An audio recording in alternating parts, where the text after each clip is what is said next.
Calvin Abueva, tuluyan na ang pinatawan ng fine na nagkakahalaga nga ng 100,000 pesos dahil sa pang-aasar niya sa head coach ng SMB dahil sa disability nga nito.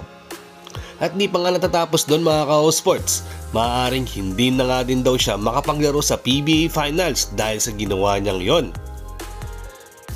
Chito Victolero, maaaring huling taon niya na daw ito dito sa Magnolia Hotshots dahil kapag hindi niya pa daw napa-champion elite itong kumpanya na to, maaaring tanggalin na nga raw talaga siya.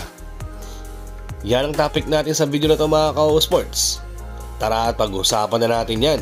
Hanggang ngayon nga ay nagsisisi itong si Calvin Abueva dahil sa nagawa niya nung last game nila dahil sa pang-asar niya kay Coach George Gallen dahil sa disability nga nito. Kalagitnaan kasi ng game kung saan mainit ang laban ng Magnolia at SMB, natsyempohan kasi si Calvin na kung saan nakatingin pa nga siya sa camera na inaasar niya nga napatama dito kay George Gallen. Dahil before nun, parang nagkasagutan nga silang dalawa sa isang play. At yun nga ang naging pambawi ng pang-aasar dito ay Coach George. At inasar niya nga ito sa pagturo niya sa mata niya. Hindi nga pinagkaila ng SMB head coach na may kapansanan siya dahil noong 1988, na-aksidente nga siya sa isang motor at yun nga ang dahilan bakit naalisan nga siya ng isang mata. Sa ngayon, naka-artificial eye nga lang ang isang mata niya mga ka-sports. Mabuti nga ay hindi nga siya nagalit at pinalagpas na lang niya ang pang-asar ni Abueva. Dahil doon mga ka-sports ay pinatawan niya ng 100,000 itong si Abueva dahil sa inasal niya. Pang-asar dito ay Coach George. Dahil ayaw nga ng PBA ang inaasal ni Calvin na tinitirang mga may disability, lalo na head coach pa nga ng PBA. Mabuti na nga lang nga ay humingi agad ng patawad itong si Calvin at nagsorry siya after the game dito kay coach. At pinatawad niya siya nito agad. Dala na lang din daw siguro ng game kaya niya nga ito nagawa. At mag-move on na lang sila parehas sa nangyari. Tapos doon naman sa issue na nasagutan with Mo Tautua sa dugout, dinigyan lang sila parehas ng warning ni Commissioner. At ayaw na daw niya sana maulit nga yung mga ganun nangyari. Lalo na madaming nakakita nga ng mga tao doon ha. Ehemplo pa naman daw sila ng mga bata, so hindi nga dapat yun ang pinapakita nila. Pero yun nga mga ka-sports, may rumors na maaring hindi na daw makapaglaro sa PBA Finals itong si Calvin dahil sa inasal niya dito sa coach ng SMB. Ilang beses na kasing may hindi nga magandang ginagawa si Abueva dito sa PBA. Alam nyo naman na ilang beses na nga nabigyan ng sanction itong si Calvin. Tapos 1 year pa nga yan naman dati sa PBA at pinagbigyan nga lang ulit maglaro dahil pinatawad siya at nagawa nga niya yung mga request sa kanya ng liga. Tapos ngayon, naulit na naman nga yung inaasal niya at parang walang pinagtandaan. Parang yung walang nangyari. Mainit na naman yung ulo tapos mahilig na naman niya mang-asar.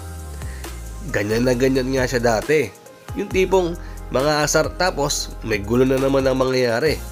Ilang beses na rin siya pinagsabihan ng PBA at kinausap nga siya ni Al Francis Chua na magtinuna para at least dito na nga siya magretiro sa SMC Company. Dahil kundi baka maaaring alisin na nga siya ng tuluyan na naman dito at hindi na nga pagbigyan talaga. Kumbaga jackpot na nga siya dahil nasa big company siya. Tapos ngayon kapag may inasal na naman siya maganda, baka tuluyan na nga siyang hindi paglaruin dito at makabalik na. Ika nga ni Al Francis Chua, magpakatinulan daw siya ay yayaman at magre-retiro nga talaga siya ng maganda dito sa SMC. Pero parang sa inaasal niya mga ka-sports, mukhang bad shot nga dito siya dito kay Al Francis Chua. Lalo na kapwa sister company niya pa ang tinira niya. So malaking dagok nga ito dito kay Calvin at baka tuluyan na nga hindi siya makapaglaro dito sa PBA Finals. Ito ay ayon lang sa rumors mga ka-sports ha. Sa kabilang dako naman mga ka-sports, dito naman tayo kay Coach Chito Victolero. Matagal-tagal na nga din nung huling ng champion nga itong Magnolia franchise. Tapos nga ito ngayon, nakapasok nga sila sa PBA Finals, parang nagiging dehado na naman nga sila. Binibigay naman sa kanila lahat kung ano yung kailangan nila. Players, practice at kung ano-ano pa. Basta mapag-champion nga sila at maging competitive nga sila dito sa PBA. Pero parang napapansin nga raw ng SMC Corporation na parang hindi talaga sila effective ngayon or parang may problema nga dito sa head coach nila.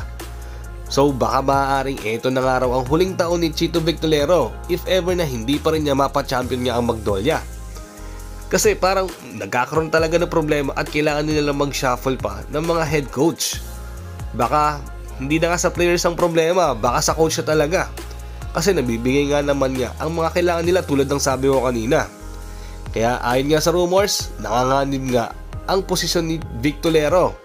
Dahil kung hindi niya nga mapa-champion nga itong Magnolia ngayong conference at nasa PBA Finals na sila, baka si Bakay na nga talaga siya ng gusto.